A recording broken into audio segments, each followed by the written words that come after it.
Isso tudo que a gente está falando entra no que a gente chama de ser astrônomo amador, né? Então, aí tem o astrônomo amador e tem o amador em astronomia, né? Isso. Então, durante toda a minha vida aí, gostando de astronomia, eu já fui os dois, né? Então, tem um período assim que você pratica pouco. Eu deixei o telescópio encostado, às vezes, por um período de 2 anos, assim, sabe? Aí depois pegava de novo e ficava 3, 4 anos na ativa, e depois ficava 1 ano, 2 anos encostado de novo. Coisas da vida, né? Você vai, Claro. né? Vai fazendo tudo mais. Então, nessa época, eu era um amador em astronomia, porque eu Entendi. só lia. O telescópio estava encostado. Aí, quando eu pegava o telescópio, eu era um astrônomo amador, porque aí eu buscava alguma coisa para fazer, né? Isso. Eu contemplava, vendo ocular é muito bacana, né? Mas procurava fazer algum trabalhinho.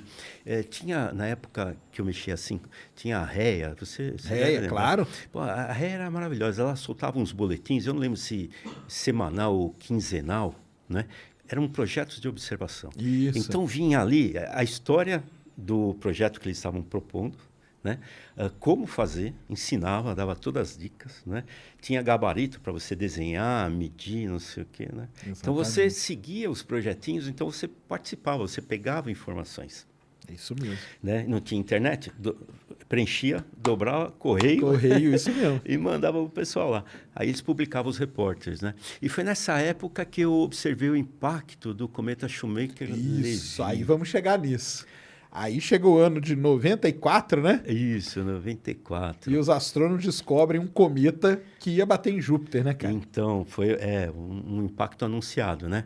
Então, eles já estavam acompanhando a órbita desse cometa há muito tempo, viram a fragmentação dele, acho que ele dividiu em 22 pedaços, ou 23, Isso. alguma coisa assim, né? Isso. Então, o mundo inteiro se preparou Para acompanhar. para acompanhar o Hubble. É isso. O Hubble, cara, a história do Hubble nisso é sensacional porque o Hubble ele subiu com defeito no espelho, né, em Isso. 1990. Aí o ônibus espacial foi lá para arrumar ele em 93. E o impacto foi em 94. Então, o impacto do Shoemaker-Levy em Júpiter foi meio que o teste, a prova para saber se o Hubble tinha arrumado ou não. Ai, que Se ele bacana. ia conseguir registrar. Porque antes, os objetos ele começou a fazer muito estudo de espectroscopia e tal. Então, a imagem em si, ela era legal, importante, mas ela não era o principal. O principal era o dado que ele pegava. Quando eles calcularam e viram quando o Shoemaker-Levy ia bater, que era menos de um ano depois que o Hubble tinha sido arrumado, eles falaram, agora é o teste, cara, agora nós vamos ver se ele Aham. arrumou mesmo. Porque agora a gente quer a imagem do cometa batendo em Júpiter, entendeu? E isso é um negócio, porque eles descobriram o cometa, ele estava inteiro, né? Isso. Depois ele se fragmentou inteiro, e aí que ele foi, né? E aí você chegou a acompanhar. Então, aí na época eu tinha um telescópio refletor de 150 milímetros que um senhor trabalhou na embaixada do Japão, Ai, comprou lá, era da empresa Goto. a Goto, caramba! A Goto que faz, como é que fala? Planetário, Planetário, isso, isso. isso. Era Goto. Eu tenho ele até hoje. Olha Está lá só. na casa da minha mãe. A montagem, o Não, isso é um telescópio. telescópio muito bom, ué. Inteirinho tá lá, né? É isso aí que ele falou, é um exemplo. Para você conseguir um telescópio era assim. Ou era um amigo que ia, Isso. né? Para fora, ou Aham. era o pai de alguém que trabalhava em alguma coisa, ou era Exatamente. alguém que você conhece. É isso mesmo. Então, aí eu estava chegando a época do impacto e eu achei no jornal o anúncio desse telescópio, né? Era o LX, eu não lembro que jornalzinho de anúncio lá. Eu falei, nossa, liguei. O senhor falou assim, olha, já me ligou uma outra pessoa aqui, mas falou que vai me avisar quando vai vir. Eu olhar o telescópio, eu falei, vou agora aí. Ele falou, pode vir. Eu fui lá, falei, é meu, vou levar. Aí já liguei para um parente, foi lá com a caminhonete, botou o telescópio em cima e levou embora. Era o que? Era um... É um refletor de 150 milímetros. Caramba, já era um refletorzinho bom, ué. Bom, F8. O pessoal diz que é o telescópio para tudo, né? Esses F longo, então... Isso, é o bem versátil, né? Bem versátil, exatamente. E eu observei o impacto com esse telescópio. Então, Caramba. uma ótica excelente japonesa, né? Perfeito, né? O espelho, né? Viro grosso, baixa dispersão, né? Sim. Né? A aberração cromática, essas Isso. aberrações todas que tem, era tudo bem resolvido, né? Ele não variava muito com a temperatura, né? Certo. Então ele não tinha... Aí eu falei do Shoemaker-Levy porque eu estava falando da REA, então eu observei o Shoemaker-Levy e fiz os desenhos dos impactos nos formulários da REA. Então eu tenho isso lá guardado até hoje, né? Ai, que maneiro. E mandei para o pessoal da REA lá. Então eu tenho todos os fragmentos registrados lá nos formulários da REA, lá do impacto, né? E aí o que você via era a manchinha, né? A que manchinha. ficava depois, Então, né? Isso, então você viu o globo do planeta pequenininho ali no ocular, usava o ocular de menor distância focal possível para dar um maior aumento. Não tinha Barlow, sabe, ainda, não tinha acesso a essas coisas, né? Mas como a ótica era tão boa, eu já sabia colimar, deixar o telescópio afinadinho, então eu consegui uma imagem bem legal. E conseguia ver as manchinhas. Então, com todo cuidado, sabe, usava um disco graduado ali, ia marcando a posição das manchinhas. Olha que legal, cara. E pelo boletim da REA, sabia identificar qual mancha que era, se era do fragmento K, R, L. Isso. Né? E aí mandava para a REA e depois saiu no repórter da REA, lá publicado. Né? Então foi aí que começou assim, aquela diferença de amador em astronomia e astrônomo amador. Né? Então foi aí que eu comecei a pegar assim, dá para fazer um trabalhinho, né? Dá para fazer a gente acompanhar com mais, vamos dizer assim, propriedade e mais informação útil passar, né? Não, o Shoemaker-Levy foi um negócio sensacional. E a vantagem é que Júpiter, para quem não sabe, o período de rotação dele é 10 horas. Então, numa noite de observação, você consegue ver, né? Ele dá uma rodada, né? Dependendo da época do ano, você consegue ver uma rotação dele completa. Se você tiver um horizonte limpo, né? Isso. De leste a oeste, assim, você consegue acompanhar e ele girar. Então, o que acontecia? O cometa vinha, batia, o pessoal não conseguia ver ele bater, só o Hubble, né? O Hubble conseguia ver. Só que deixava uma marca, porque ele batia na atmosfera, né? E deixava aquela manchinha marrom. Aí, quando ele girava, você via ali a manchinha, né? Isso. E aí foi indo e tal, e ele foi. E foi um negócio assim, e foi um negócio, duas coisas, né? Primeiro foi um evento que, até então, ninguém tinha visto, né? Isso, era uma novidade, né? Era uma novidade. E causou, assim, vamos dizer assim, comoção na comunidade científica, porque nos anos 80 ficou popular aquela teoria de extinção dos dinossauros por causa do asteroide lá que caiu lá na bacia do Golfo do México, né? Isso, Chicxulub. Isso. Aí começou a ficar aquela ideia de colisão de asteroides, começou a ficar mais popular. Aí aconteceu esse impacto em Júpiter, então foi assim, a coisa foi... A teoria, a possibilidade de acontecer um impacto na Terra, assim, o pessoal começou a ficar mais ligado nisso. Aí começaram Tunguska também, aquele evento que aconteceu em 1908, né? O pessoal começou a ter mais informações do que tinha acontecido naquela época e tudo mais. Então começou a crescer esse interesse. Começou a crescer esse interesse nessa área, porque até então, até ver isso em 94, hein, pessoal? Isso que a gente observa Júpiter desde 1610, né? Com Galileu, né? Até os caras verem isso, os astrônomos, eles pensavam que o sistema solar era um lugar bem mais tranquilo, bem mais sossegado, entendeu? Que não tinha mais impacto, cara, estamos safe aqui, entendeu? Não vai acontecer. Aí, cara, quando esse negócio bateu em cometa, porque não é um asteroide, é um cometa, era um negócio grande, quebrado, e ele bateu várias batidas, não foi uma só, foram vários impactos, a comunidade científica falou, caramba, tem alguma coisa aí, cara, a gente tem que começar a estudar isso aí, porque, tudo bem, o sistema solar ele não está igual ele estava na época da formação, mas também ele não é o lugar mais tranquilo do universo, tem umas pancadas por aí, né? Exatamente. Aí a comunidade científica começou a perceber que não era questão de ser, mas quando. Exatamente. Né? Começaram a ter essa percepção. Não, isso acontece com frequência, não é? Então, aí começou todo mundo a prestar mais atenção nisso. E eu acho que foi logo depois disso que nasceu, lá com esse amador francês, que criou o programa DETECT para procurar por impactos nos planetas gasosos. Isso. Né? Porque é onde a gente conseguiria ver se algum... Porque se você olhar Marte, daqui da Terra, você não vai ver se bateu alguma coisa. Se você olhar Mercúrio, Vênus, muito menos. Mas nos gasosos, como ele atravessa ali a atmosfera, ele vai deixar uma cicatriz, que a gente chama, né? Isso. Ele deixa uma cicatriz. E o pessoal então começou... E uma outra teoria também, antes da gente falar do programa do cara, uma outra teoria que começou a ser desenvolvida nessa época foi a de que Júpiter é o nosso guardião, né? É o negócio de Júpiter, ele tá ali, olha que coisa, cara, o cometa bateu nele. E se bate na Terra?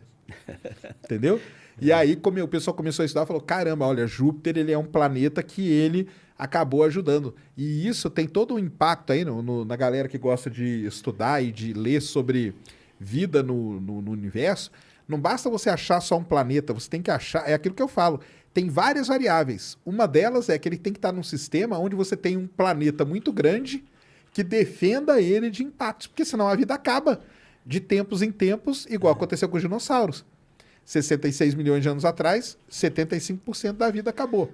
Só que Júpiter está aí, defendendo. Senão ela ia acabando mais, né? Então, essa história sobre Júpiter é interessante, Sérgio, porque tem um pessoal que defende também que ele pode tanto nos defender quanto ele mandar. Mandar. Exato, porque ele pode perturbar ali o cinturão de asteroides. Exatamente. Vamos supor que esteja passando um cometa que veio lá da nuvem de Oort, lá. Está naquela órbita tranquila dele, né? Mas nunca passou perto de Júpiter quando Júpiter lá. Mas naquele ponto lá, de repente, ele cruzou com Júpiter. Aí modificou a órbita dele e ele enfiou isso para dentro do nosso sistema. Então, aí ele criou um perigo, né? Exato. Ele tem essa dupla interpretação mesmo. Ele pode salvar a gente ou ele pode mandar direto pra gente algo que não ia bater aqui. Exato. Então, essa ideia que Júpiter é o nosso guarda-chuva, assim, ela não é toda completa, né? Ele tem esse outro lado também. Não é que ela é completa, né? É que não é um consenso, né? Isso. Tem os cientistas que defendem que ele pode tanto pegar um cometa e desviar a órbita dele, como ele pode perturbar de tempos em tempos o cinturão de asteroides. Exatamente. E aí desprender de lá e vir direto para cá, que pode ter sido o que aconteceu com os dinossauros. Exatamente. Entendeu? Hoje o pessoal está percebendo que existem muitos NEOs, né? Esses objetos lá, e é um volume muito grande, então não conseguimos monitorar todos, então constantemente um desses aí pode ser capturado por Júpiter e mandado para cá. É isso mesmo. Né? Aí a gente depois teve 2013, o Chelyabinsk, né, que também foi. Exato. Então, pessoal, mas foi a partir do Shoemaker que começou a chamar a atenção. Exato. Tudo isso aí. E aí começou a aparecer o filme, né? Impacto Profundo, Armagedon um pouquinho depois, né? Começaram a aparecer nessa época aí, tudo meio, né, levado por um negócio que aconteceu de verdade, que foi o impacto do Shoemaker-Levy. E a Caroline Shoemaker morreu agora, né? Pouco tempo, né? Eu vi uma nota, é verdade. E o outro, a cinza dele foi levada, né? Pro cometa, não é isso? Parece que sim.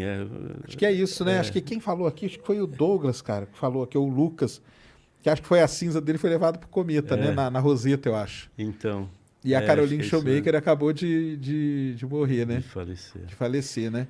Mas isso é uma coisa legal. Por que esse cometa chama Shoemaker-Levy? Porque são dois astrônomos amadores, né? Que descobriram o cometa, não é isso? Isso.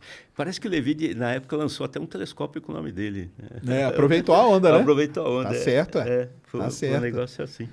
Porque o astrônomo amador tem isso, né, cara? Vamos dizer, o astrônomo amador é um cara livre, ele pode observar qualquer coisa. Ele não é igual o Cássio teve aqui, que é um astrônomo profissional. Ele não tem aquele projeto que tem que seguir aquelas X horas, X noites de observação da galáxia ABC ou tal. O astrônomo amador tá ali, cara, agora eu vou observar para cá, agora eu vou para lá, né? Observa um pouquinho Júpiter, Saturno. Cara, e numa dessas, são os astrônomos amadores que descobrem, né? Cometas e asteroides. Nossa, eu lembro da época de descobrimento de cometas, assim, que era feita por amadores no visual. Eu lembro que tinha umas cartilhas lá do grupo do Japão que eles ensinavam como você caçar cometa. O cometa Austin foi descoberto por um inglês, se não me engano.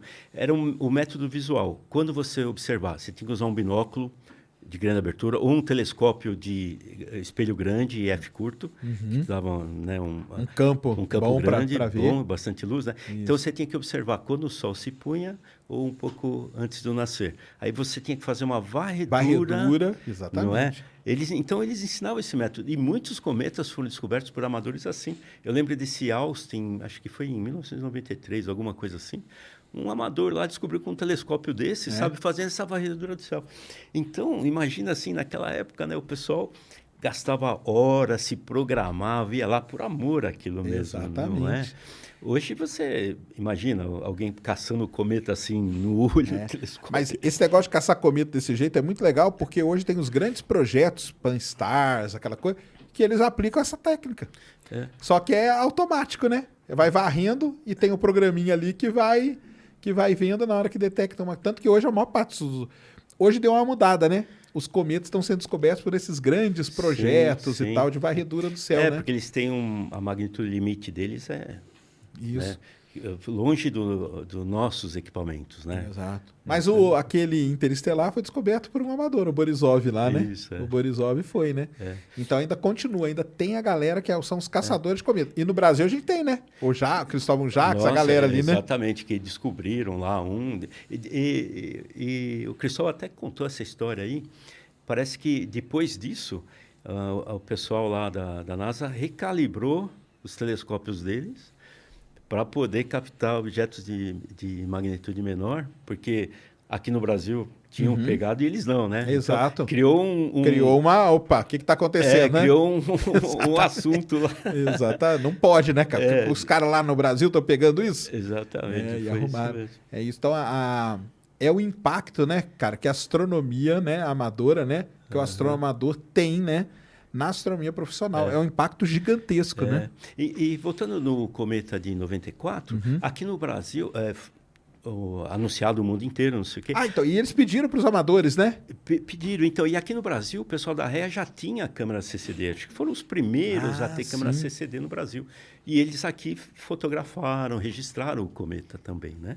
Então, acho que foi o primeiro grupo de amador aqui no Brasil que fez esse registro aí do Shoemaker-Levy. Que legal. Né? Foi muito bacana isso aí. Na época foi assim, uma coisa... Não, foi um negócio assim absurdo. O CCD, para quem você não tá ligado, cara, CCD é simplesmente o que está no seu celular aí, entendeu?